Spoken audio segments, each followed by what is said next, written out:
라디오 전망대 정치 한판. 네, 정치 한판 시작합니다. 더불어민주당 서동용 전 의원, 개혁신당의 천하람 원내대표 두 분과 함께하겠습니다. 나와 계십니까? 반갑습니다. 서동용입니다. 네, 안녕하세요. 천하람입니다. 네, 반갑습니다. 두 분 한 주간 잘 보내셨습니까? 연말 마무리 어떻게 하고 계신지요, 서 의원님? 예, 저는 지난 그 성탄절 다음 날 저희 네. 고등학교 동기들 한 100여 명 이렇게 모여서 와, 작곡가 김희갑 선생님 계세요. 예. 조용필이 부른 킬리만자로의 표범, 그 겨울의 찻집, 그리고 최진희의 사랑의 미로 등 3천여 곡의 우리가 잘 아는 주옥 같은 곡을 작곡하신 분인데, 예. 그분의 노래 이야기, 음악 인생을 다룬 다큐멘터리 영화가 있어요. 바람이 전하는 말을 예, 하고. 저희도 인터뷰했습니다. 양희 감독님. 예. 이제 그게 다큐멘터리고 그러니까 많은 분들이 보시지는 않았는데요. 좀 너무 좋은 영화가 좀 묵히는 것 같아서 고등학교 동기들한테 소개를 해가지고 같이 한 100여 명 그 영화 보고 좀 서로 따뜻함을 나눴고요. 그 영화 대관하지 않으면 못 본다고 하던데요, 거의. 그러니까 저희 대관에서 왔었어요. 아, 그러셨군요. 예. 이제 그 외에는 뭐 또 한 해 마무리여서 예. 차분하게 지난 한 해 좀 돌아보고 또 내년 뭘 할 건지에 대해서 차분하게 좀 계획도 생각하면서 지내고 있습니다. 그러셨군요. 천 의원님께서는 거의 마지막 주 이제 어떻게 보내고 계십니까? 아, 네. 저도 연말 연시라서 뭐 순천에서 뭐 모임들 또 송년회들도 많이 또 하기도 하고 예. 조금 더 여유 있게 보낼 수 있는 시즌인데 예산도 통과됐고 근데 이제 네. 요즘 뭐 통일교 특검법에다가 여러 가지로 좀 바쁜 일들이 많아서 국회에서 분주하게 보내고 있습니다. 그러니까요. 국회는 좀 어느 때보다 지금 바쁜 상황을 좀 보내고 있는 것 같은데 하나하나 좀 보겠습니다. 먼저 특검이 마무리가 됐습니다. 어제 윤석열 전 대통령 배우자 김건희 씨가 연루된 의혹을 180일 동안 들여다본 수사 결과 발표됐습니다. 민중기 특검은 대통령의 배우자의 권한 남용으로 공적 시스템이 크게 훼손됐다. 금품을 쉽게 수수하고 또 각종 인사와 공천에 폭넓게 개입했다라고 결론을 냈습니다. 이 민중기 특검의 조사 결과에 대한 총평부터 좀 들어봐야 될 것 같은데요. 서동용 의원님. 예, 이제 윤석열 정부가 망한 건 결국은 비상계엄 내란이었지만 그 전부터 그 무능한 국정운영 그리고 김건희의 국정농단에 대한 많은 이야기들이 있었습니다. 이제 예. 이런 부분들에 대한 의혹들이 쌓여서 이제 이번에 특검을 통해서 규명해낸 건데 많은 분들이 우려하고 걱정하셨던 그런 결과들이 이번 특검 조사를 통해서 나타난 것이지요. 예. 이번 결과를 보면서 참 민주주의라고 하는 게 굉장히 취약한 제도인 거구나. 우리가 자칫 잘못해가지고 지도자 한 명 잘못 뽑아놓으면 공적 시스템 자체가 이렇게 망가질 수 있는 거구나 하는 것들을 좀 새삼 느끼게 됐었고요. 어쨌든 180일이라고 하는 짧지 않은 기간 동안 뭐 일정한 좀 성과도 있었고 부족함도 있었다고 생각합니다만 예. 지난번 마무리됐던 내란 특검, 이번에 마무리된 민중기 특검 모두 좀 수고하셨다는 말씀은 좀 드리고 싶습니다. 네. 천 의원님께서는 어떻게 보셨습니까? 총 조사 결과. 저는 사실은 특검이 수사를 그렇게까지 잘했는지는 좀 의문입니다. 그래요. 약간 그러니까 뭐 예상했던 수준, 그러니까 이미 언론이나 이런 부분을 통해서 공개된 수준으로 좀 나온 것 같고, 예. 김건희 씨가 이제 뭐 3억 7천을 수수했다 뭐 이렇게 하는데 제가 봤을 때 그거보다 더 있을 것 같거든요. 어허. 근데 과연 그럼 그 중에서도 또 그림이 뭐 1억 얼마짜리고 뭐 이런 거 빼면은 뭐 그렇게 많지가 않아요, 우리 예상보다. 그리고 양평 땅이나 뭐 이런 부분에 대한 어떤 권력형 비리 또 뭐 다른 건설사와의 어떤 심각한 유착 이런 거를 좀 밝혀내야 이게 통상적인 수사로는 밝혀내기 어려운 어떤 정경 유착의 민낯을 좀 들여다보는 거 아닌가. 아니, 물론 뭐 없는 걸 만들 수 없겠지만 네.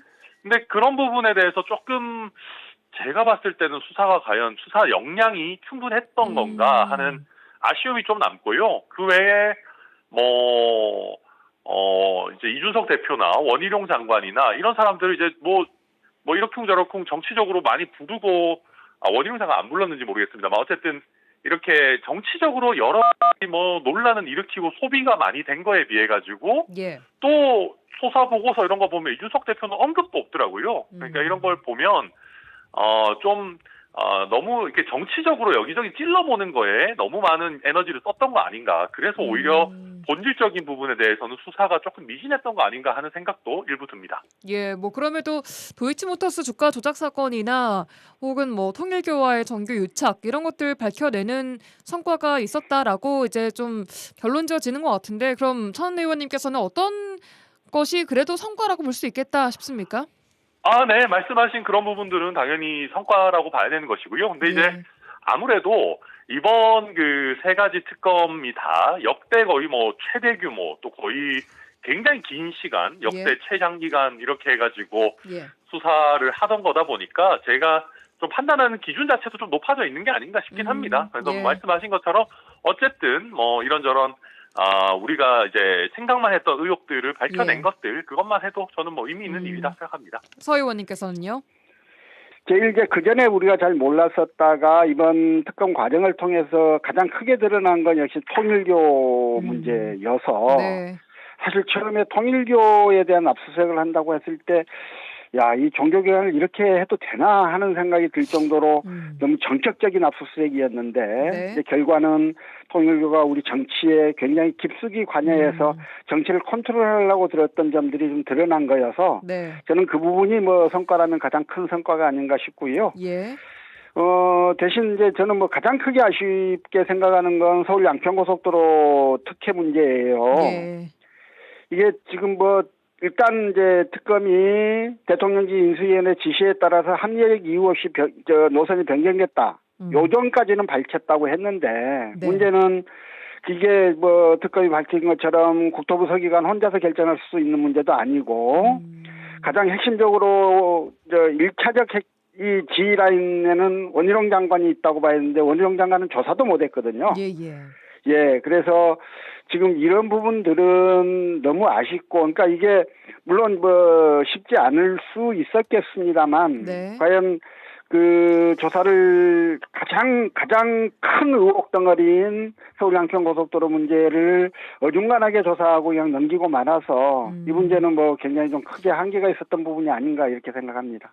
아까 성과 중에 통일교와의 정교 유착 성과라고 말씀 주셨는데 이번에 그 연관성 관련해서 민중기 특검 본인도 수사 대상이 좀 됐는데 이 자체로 특검 수사의 신빙성까지도 흔들릴 수 있다라고 보십니까? 서 의원님 어떠세요? 그 특검 조사 결과를 발표하는 걸 보고 그 부분에 대한 해명이 있을 줄 알았어요.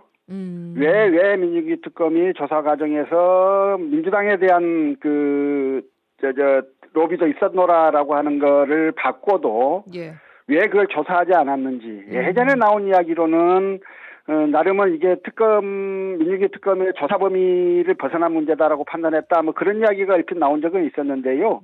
그것도 적절한 설명은 아니었던 거고. 그러면 조사를 마치는 과정에서 이걸 설명했어야 되는데 설명이 전혀 없는 것 같았어요.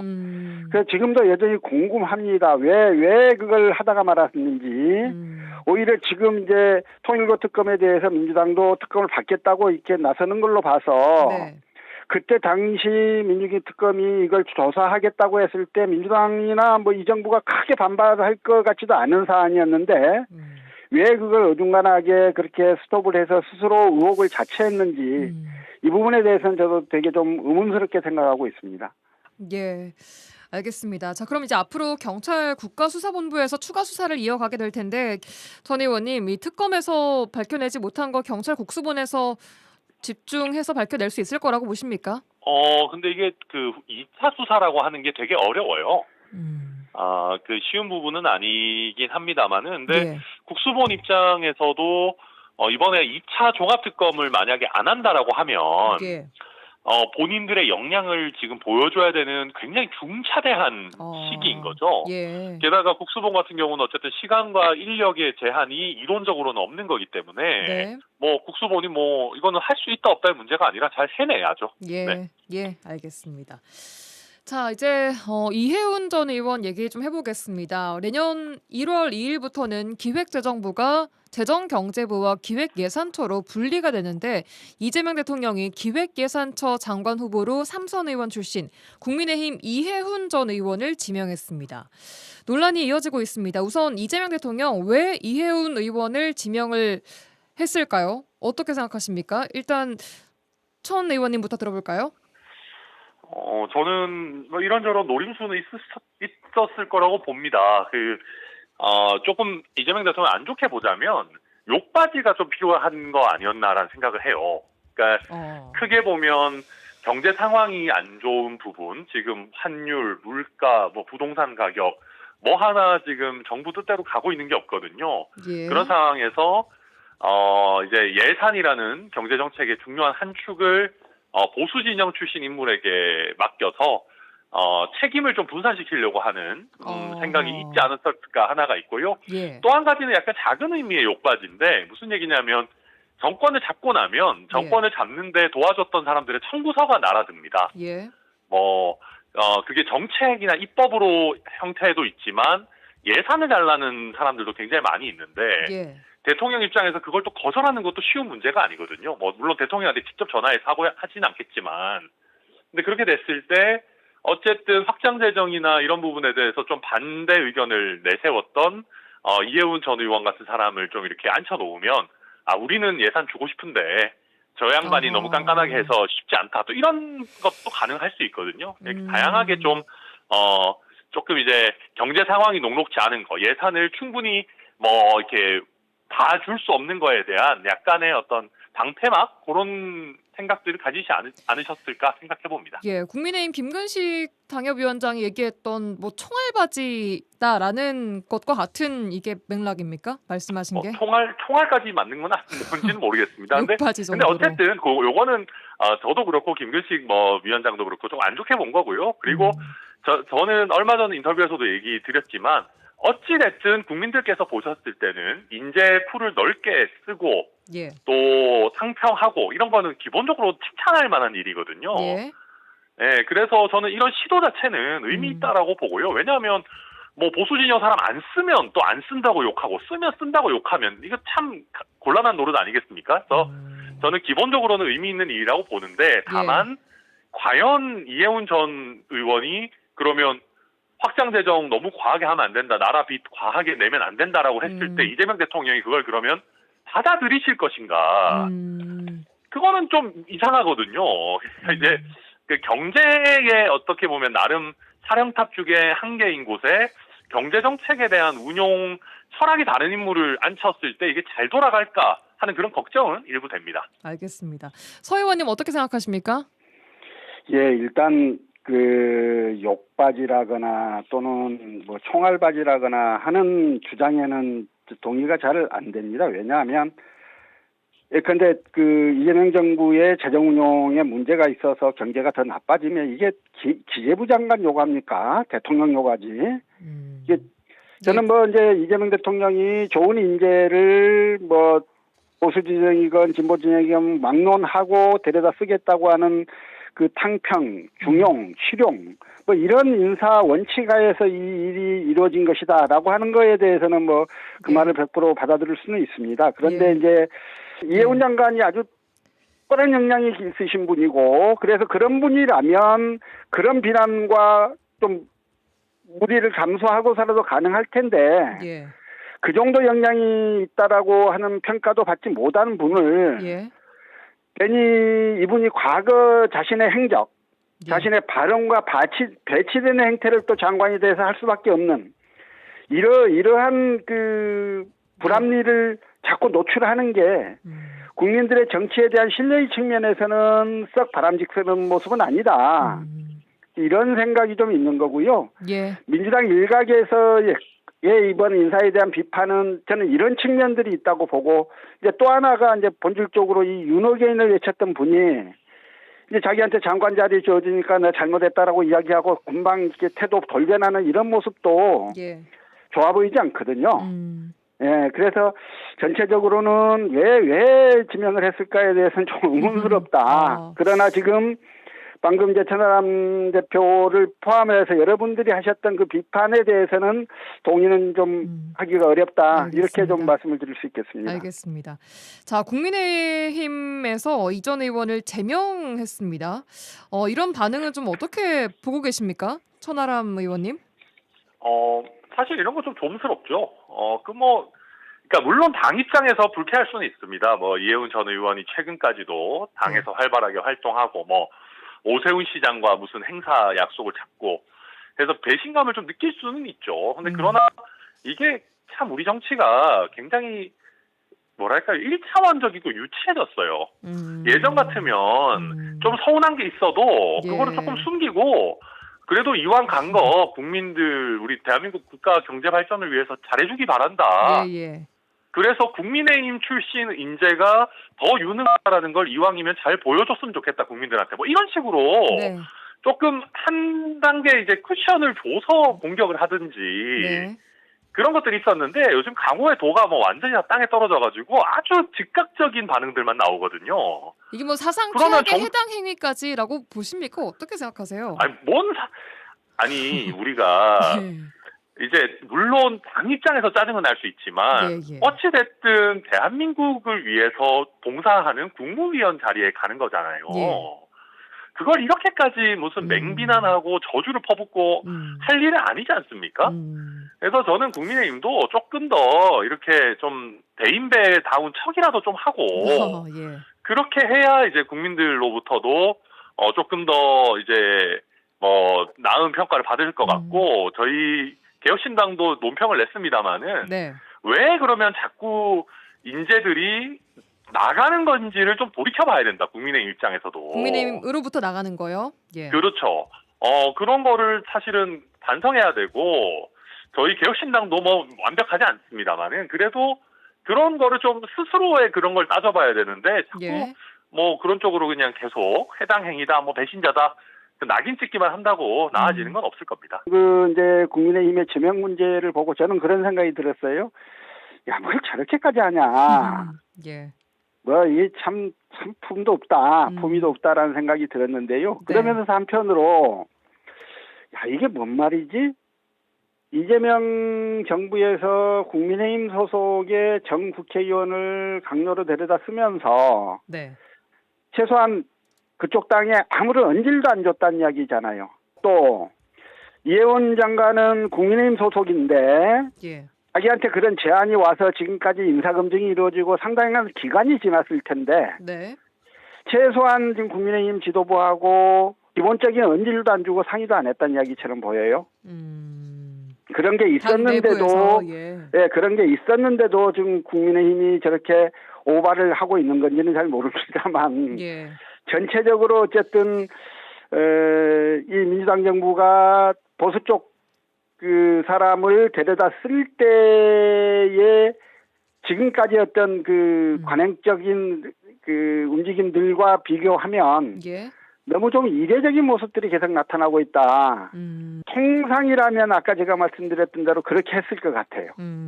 최소한 언지를 좀 하고 그쪽에서도 수용할 수 있는 시간과 이런 것들을 줘야 됐을 것 같은데 이번 이제 국민의힘의 행태를 보면 그런 게 없었던 것은 같아요. 그러니까 이게 그런 게 없었던 것인지 아니면 그런 게 있었음에도 불구하고 국민들 보라고 지금 국민의힘이 막 그 오바를 떨고 있는 건지 어떤 건지 잘 모르겠어요. 천 의원님?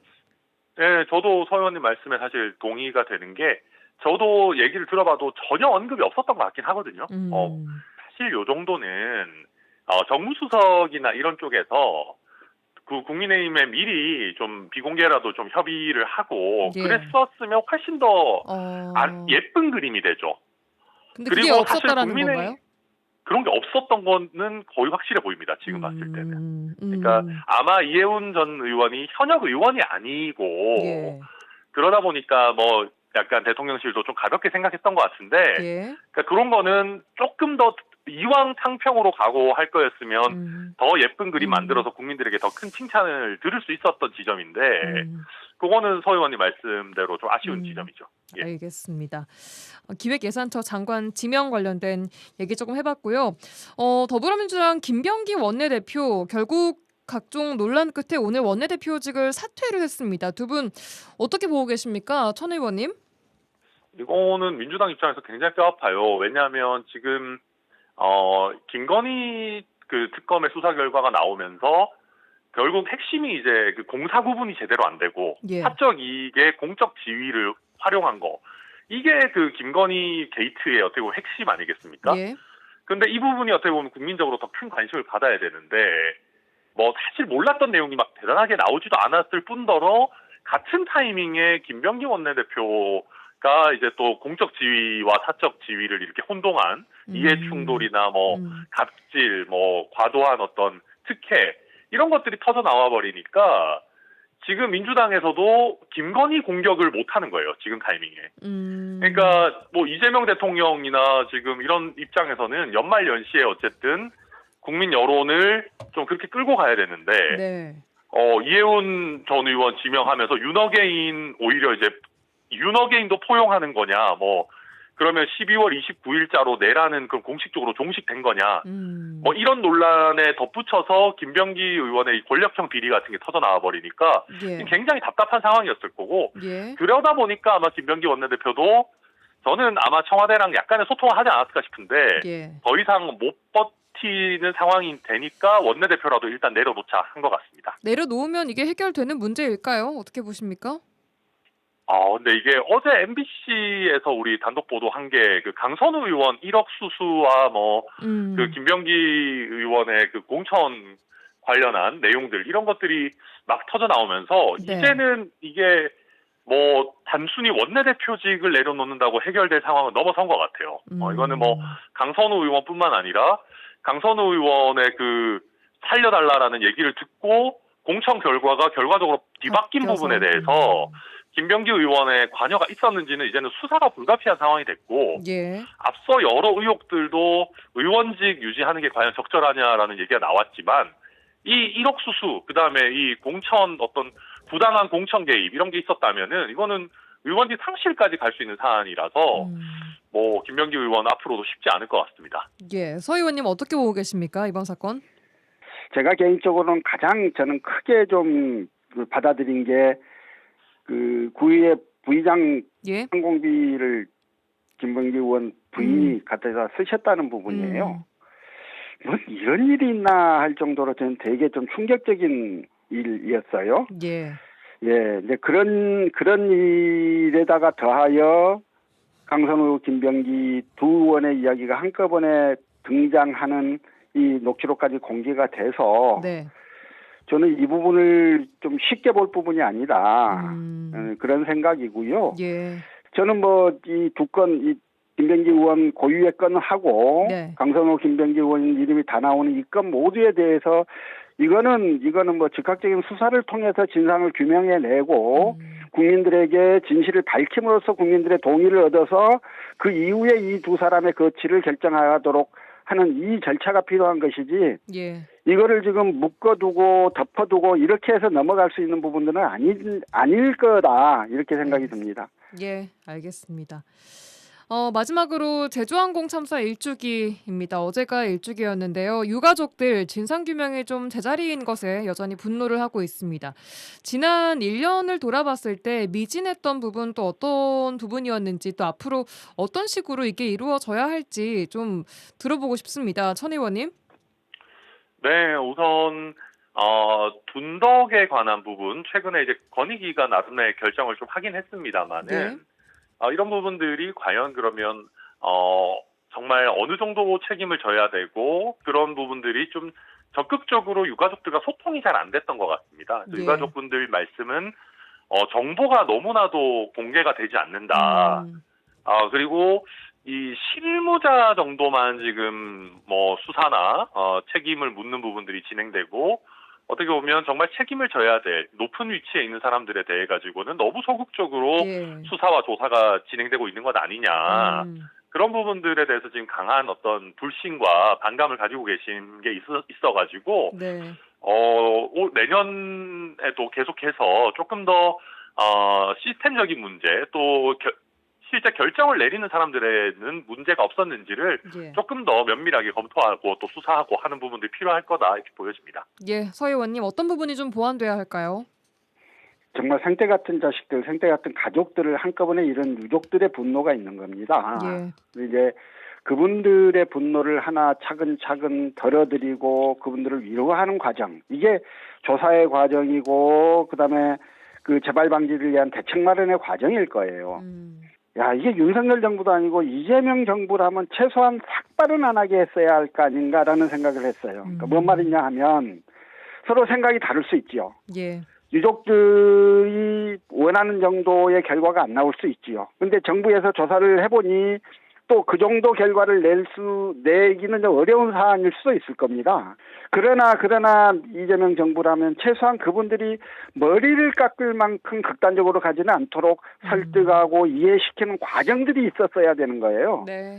결국 지금 국민들에게 더 제대로 된 진상을 보고 드리고 재발 방지 대책을 정확하게 세워서 국민들에게 보고 드린과 동시에 예. 유족들이 그 하나하나에 대해서 동의하고 이해할 수 있도록 끊임없이 설득하고 설명하는 과정, 그분들의 마음을 얻어가는 과정들을 같이 거치지 않으면 이 엄청난 참사에 따르는 이 아픔, 이것들은 절대 치유되지 않을 겁니다. 예, 알겠습니다. 방금 서 의원님 말씀해주신 부분도 중요한 부분인 것 같고요. 자, 오늘 여기까지 듣도록 하겠습니다. 두 분 올해 한 해 동안 또 고생 많으셨고요. 내년에도 또 멋진 정치 한판 부탁드리겠습니다. 고맙습니다. 수고하셨습니다. 네, 네, 더불어민주당. 새해 복 많이 받으십시오. 네, 정치 한판 더불어민주당 서동용 전 의원, 개혁신당 천하람 원내대표 두 분과 함께했습니다.